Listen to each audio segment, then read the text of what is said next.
بسم اللہ الرحمن الرحیم۔ یہ قرآن وہ اللہ کی کتاب ہے جو زمانے کو بدلنے آئی ہے۔ یہ وہ اللہ کا کلام ہے جو دلوں کو جگانے آیا ہے۔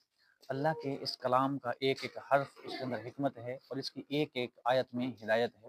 یہ صرف الفاظ نہیں ہیں بلکہ اللہ تبارک و تعالیٰ کا یہ پیغام ہے۔ یہ قصے نہیں ہیں بلکہ یہ ایک ہدایت کا نظام ہے۔ اللہ رب العزت نے قرآن پاک میں ارشاد فرمایا، اللہ نزل احسن الحدیث کتابا۔ اللہ نے ایک بہترین کلام کو نازل فرمایا ہے۔ حضور نبی کریم علیہ الصلوۃ والسلام نے ارشاد فرمایا، القرآن حجۃ علیک او لک۔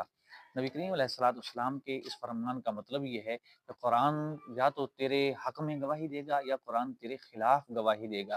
یعنی اگر قرآن کے احکامات کے مطابق زندگی گزاری جائے گی تو پھر قرآن قبر کے اندر بھی اس کے لیے ذریعہ نجات بنے گا، معاشر کے میدان کے اندر بھی اس کے لیے سفارش کرنے والا بنے گا، اس کی سفارش کرے گا۔ لیکن اگر ساری زندگی قرآن کے حکموں کے خلاف گزاری گئی، ساری زندگی قرآن کے احکامات کے خلاف گزاری گئی ہے، تو پھر یہ قرآن اس کے خلاف گواہی دے گا کہ یا باری تعالیٰ تیرے اس بندے نے ساری زندگی مجھ سے منہ موڑے رکھا۔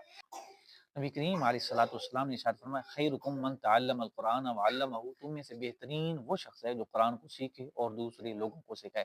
دوستان گرامی، قرآن صرف پڑھنے کے لیے نہیں آیا ہے بلکہ یہ دلوں میں اترنے کے لیے اور زندگیوں میں انقلاب پیدا کرنے کے لیے آیا ہے۔ قرآن پاک میں اللہ تبارک و تعالیٰ فرماتے ہیں، فلا یتدبرون القرآن، کیا وہ قرآن کے اندر تدبر و تفکر نہیں کرتے، کیا وہ قرآن کو سمجھ کے نہیں پڑھتے ہیں۔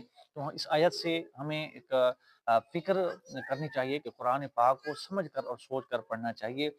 یعنی صرف تلاوت کرنا کافی نہیں ہے بلکہ قرآن کو پڑھنا، پھر اس کو سمجھنا اور پھر اس کے مطابق عمل کرنا، یہی قرآن کا اصل مقصد ہے۔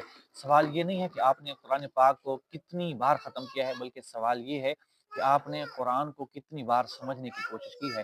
صحابہ کرام رضی اللہ تعالیٰ عنہ اجمعین کا طرز عمل یہ تھا کہ وہ ایک ایک آیت پر رکتے، پھر اس کو سوچتے اور اس کے اوپر پھر وہ عمل کیا کرتے تھے، اور اس کے اوپر کئی سال لگا دیا کرتے تھے۔ حضرت عمر فاروق رضی اللہ تعالیٰ عنہ کے بارے میں آتا ہے کہ آپ نے سورۃ البقرہ کو سمجھنے کے اندر کئی سال لگا دیے، اور پھر جب سورہ بقرہ کے سمجھنے کی تکمیل ہوئی پھر اس کے اوپر قربانی کی اور اللہ تبارک و تعالیٰ کی پاک بارگاہ میں انہوں نے ایک اونٹ کو ذبح فرمایا۔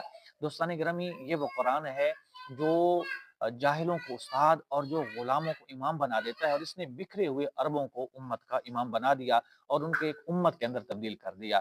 آج ہمیں بھی قرآن سے وہ زندگی لینی ہے، مگر کیسے؟ جب ہم قرآن کو ترجمے کے ساتھ اور تفسیر کے ساتھ پڑھیں گے۔ الحمدللہ ہم نے اسی مقصد کے لیے یوٹیوب پہ سلسلہ وار قرآن پاک کے درس کے لیے، درس قرآن کے لیے ویڈیوز بنانے کا سلسلہ شروع کیا ہے۔ قرآن پاک سے چند آیات لیں گے اور ان کا ترجمہ اور مختصر سی تشریح، اور پھر ان کا ہماری زندگی کے ساتھ کیا تعلق ہے، قرآن پاک کی ان آیات سے ہمیں کیا سبق لینے کو ملتا ہے، انشاءاللہ اس کے اوپر بات ہوگی۔ ہماری یہ ویڈیوز نہ صرف عوام کے لیے بلکہ وہ ائمہ و مساجد جو سہولت کے پیش نظر یا مصروفیت کے سبب مختصر اور مدلل مواد چاہتے ہیں، انشاءاللہ تبارک و تعالی ان کو ان ویڈیوز سے بہت کچھ ملے گا۔